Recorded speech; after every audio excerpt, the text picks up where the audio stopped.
একসময় উনুনে জল ফোটানো ছিল বেশ কষ্টের কাজ। আগুনের পাশে ঠাঁয় বসে থাকতে হতো, কারণ সামান্য অসাবধানতায় জল শুকিয়ে গিয়ে বড় কোনো বিপদ ঘটতে পারত। এরপর বিজ্ঞানীদের মাথায় এলো এক দারুণ বুদ্ধি। তারা কেটলিতে বাঁশি বা হুইসেল লাগিয়ে দিলেন। জল ফুটলেই বাষ্পের চাপে এটি শব্দ করে জানান দিত যে জল তৈরি। তবে ইলেকট্রিক কেটলি আসার পর সব বদলে গেল। এটি প্রধানত দুটি অংশ নিয়ে গঠিত: তলার হিটিং এলিমেন্ট এবং হ্যান্ডেলের কাছে থাকা একটি বিশেষ অটোমেটিক সুইচ।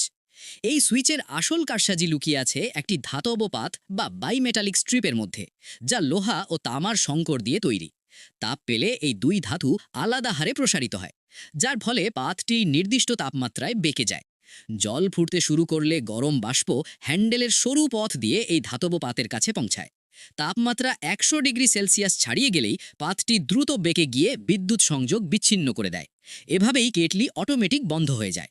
কেটলির সুরক্ষায় আরও একটি ব্যবস্থা থাকে। ভুল করে জল ছাড়াই কেটলি চালালে তলার সেন্সরটি অতিরিক্ত তাপ অনুভব করে বিদ্যুৎ সংযোগ কেটে দেয়।